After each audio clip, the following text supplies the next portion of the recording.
Making headlines. Economic Minister affirms the economy is healthy despite the many obstacles Maldives face in its attempts to further enhance the economy. Malaysian government assures to back the investigation of the attempted judicial coup to overthrow the lawfully elected government of Maldives. And the United Nations Security Council demands a 30-day truce across Syria.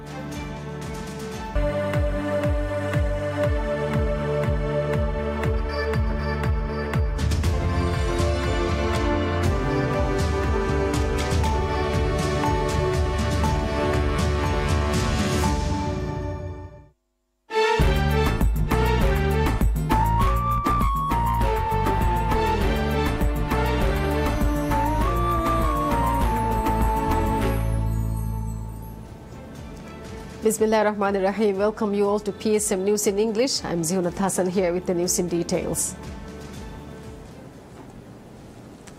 The Maldivian delegation departs to attend the high-level segment of the Human Rights Council, which will commence in Geneva on February 26th.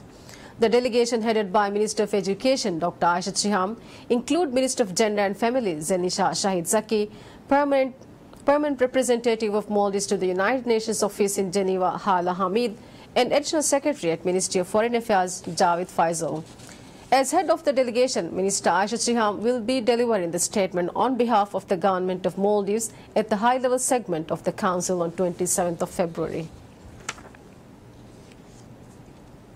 Minister of Economic Development Mohammed Said affirms the economy is healthy despite the many obstacles Maldives face in its attempts to further enhance the economy. Addressing a gathering held by Progressive Party of Maldives PPM, Economic Minister Mohammed Said noted the huge infrastructure projects initiated by the government proves the independent economy is sustained in the country. Reflecting back on the past presidencies, the Economic Minister highlighted that President Abdullah Yamin Abdul Gayoom is the only president who is continuously working for the betterment of the nation. The minister assured the government will not give any chance to the opposition to create chaos in the country and destabilize the economy. The gathering held in Hulumale to show the support of youth for the government was attended by First Lady Fatmat Ibrahim, cabinet ministers, parliamentarians and government officials. At the gathering, the Maldivian youth expressed their support and hope for the development initiatives of the government. The government of Malaysia assures to back the investigation of the attempted judicial coup to overthrow the lawfully elected government of Maldives.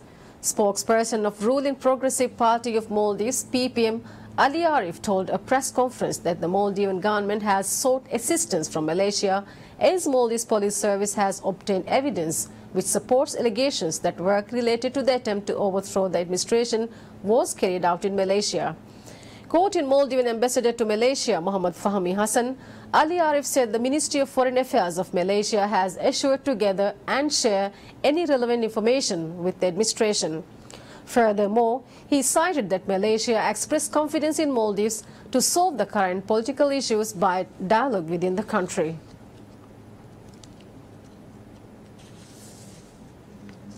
Progressive Party of Maldives PPM describes the claims of leader of Jumhuri Party that Maldives will be decimated by famine within the next 2 months as imprudent.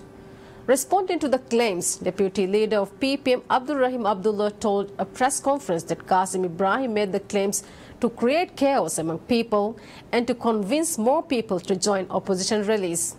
Citing the presidential address delivered on Wednesday, Abdul Rahim Abdullah emphasized that Maldives will not experience any food scarcity. He said it is unacceptable that some media agencies broadcast interviews of fugitives and called on such outlets to refrain from such acts. Government of Maldives launches the new concept design of Dugas in Addu city as part of the efforts to develop and reopen Dugas. The project contracted to Maldives Ports Limited MPL to develop as a city hotel in Dugas was inaugurated at a function held in Gang, Addu. MPL revealed that 40 rooms will come to service within the next 5 months, while the number is expected to be doubled within a year. Addressing the ceremony, Minister of Environment and Energy Tariq Ibrahim noted the government prioritizes protecting Gun as it is an important heritage of Maldives.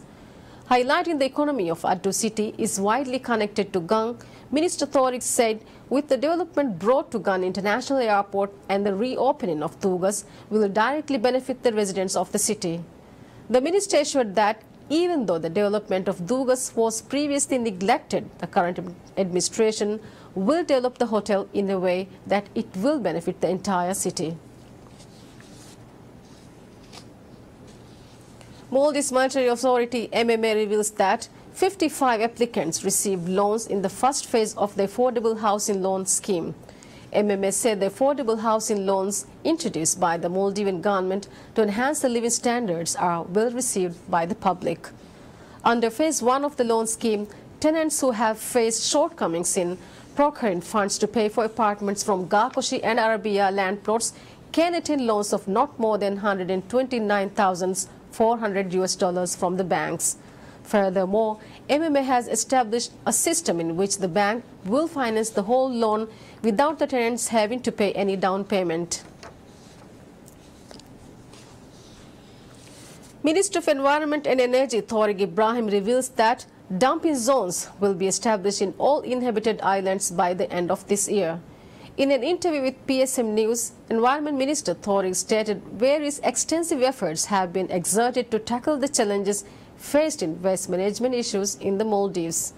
Minister Tariq Ibrahim further revealed that discussions have taken place with Fenaka Corporation Limited to provide electricity to the dumping zones.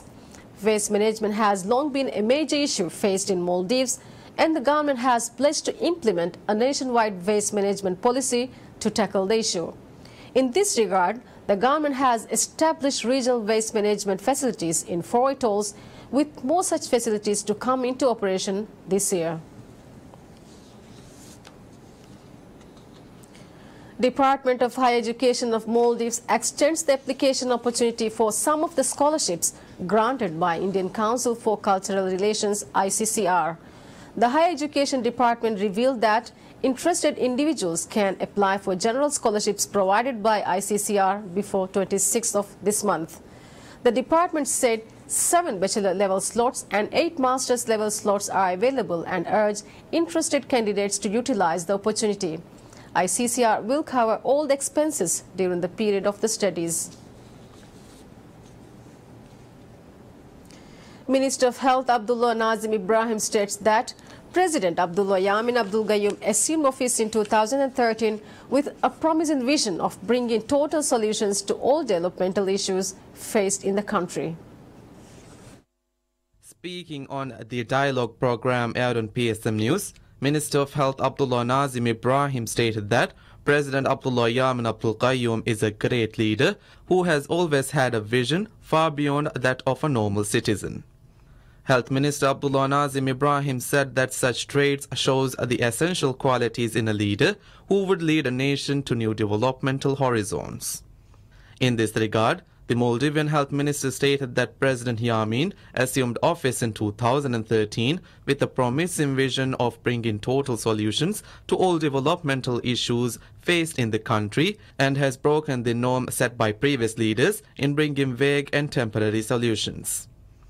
Shedding light on the development initiated by the administration in the health sector, Minister Nazim said that the establishment of the 25-story Dharmavant Hospital has opened numerous job opportunities and urged Maldivian youth to be more involved in the sector. Minister Nazim cited that ADK, Treetop Hospital and other major hospitals established in various islands would join the race along with the Dharmavant Hospital to deliver maximum output to Maldives. Continuing on, Minister Nazim refuted claims the tertiary level hospital established in Kurdufushi Island as a failure and assured the administration would keep its promise of operating the facility in the island. Minister Nazim called on all citizens to have faith and trust on the ability of the administration to make the project a success. The Health Minister concluded by highlighting that peace cannot be prevailed through unrest and called on all citizens to abide by the true principles of the Constitution of Maldives.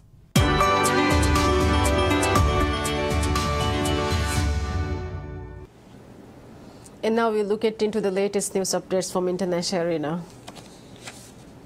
European Council President Donald Tusk rejects reported plans for post-Brexit relations with the UK as based on pure illusion.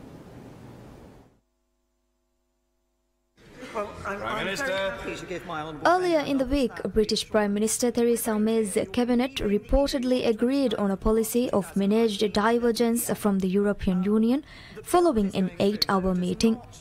May is due to unveil the plans in a speech on March 2nd. It is reported that the UK government is seeking to maintain a frictionless trade in certain sectors by aligning itself with European Union rules, while retaining the right to diverge in other areas in order to gain a competitive advantage in the national marketplace. At a press conference following a summit in Brussels, European Council President Donald Tusk told reporters that if the British government's policy on building post-Brexit trade relations with the European Union is real, it is proof that London still wants to enjoy its benefits even after leaving the European Union's single market. If the media reports are correct, I am afraid that the UK position today is based on pure illusion. It looks like the cake philosophy is still alive. From the very start, it has been a key principle of the EU27 that there can be no cherry picking and no single market a la carte. This is and will continue to be a key principle, I have no doubts. Tusk, who will travel to London for a meeting with May next week, added that the European Union will adopt draft guidelines on post-Brexit relations with the UK at the March 22nd European Council summit. Britain was excluded from Friday's informal summit on the future of the European Union, which focused on the bloc's budget and leadership after Brexit. According to the reports, leaders from the EU27 reached a consensus as to the European Union Parliament seat distribution after Britain departs, agreeing to cut the number of seats from 751 to 705. However, there was no agreement on the next 7-year budget.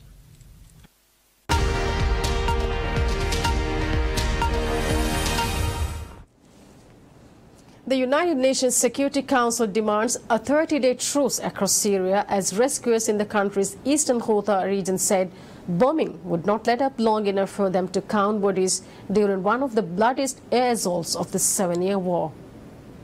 An emergency service and a war monitoring group said shortly after the unanimous vote by the 15-member United Nations Security Council, warplanes struck a town in eastern Ghouta, the last rebel enclave near Syria's capital. Warplanes have pounded the region for 7 straight days while residents holed up in basements. All eyes will now be on the Syrian regime, Iran and Russia. Our goal with this resolution is clear.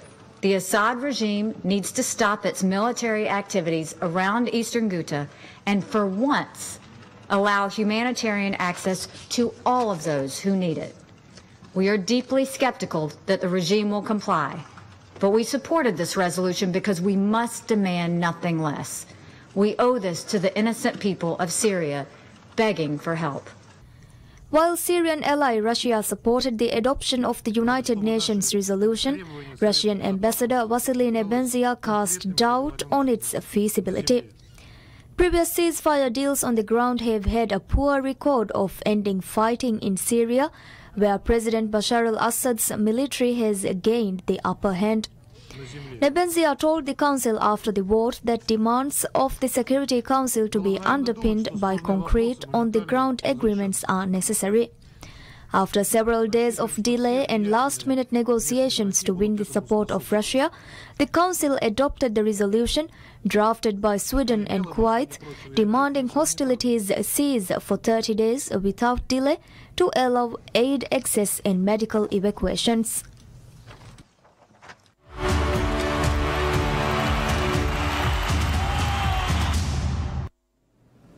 Hertha Berlin denies the runway Bundesliga leaders for the second time this season by holding Bayern Munich to a 0-0 home draw.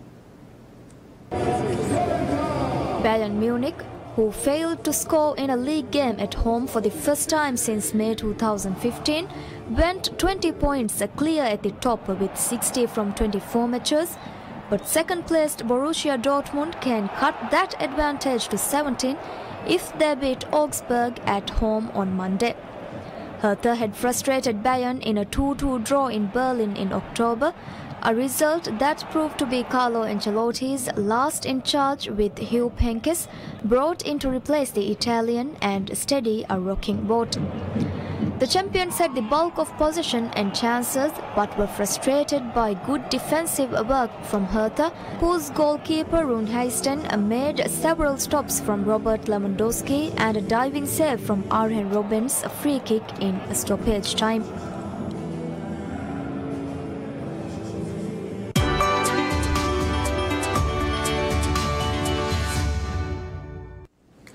Thousands of Filipino students gather at a public park in Manila for a world record attempt for the largest art lesson. Let's have a look. Students from about 200 schools in Manila's suburb of Quezon City were given crayons and cardboard as they listened to an hour-long art session, which was conducted by a teacher who instructed the crowd on how to draw a mask from simple numbers. Organizer and school supply company Expression said they hope to promote their advocacy on creative diversity among the students who often neglect art in lieu of other subjects. It makes you realize that even simple projects, simple art lessons can really make a difference in your life. It helps you get more comfortable with that underappreciated side of your life, and being able to create, being able to express yourself even in the simplest ways is something that more of us should actually appreciate and explore. Organizers said over 16,692 people participated in the event, and the documentation will be handed to the Guinness World Record for evaluation before handing out the announcement. The Guinness World Record website said India currently holds the title of the largest art session involving 14,135 participants in 2014. With that, we conclude the news for this bulletin. Thanks for joining us and have a pleasant day ahead. Bye-bye.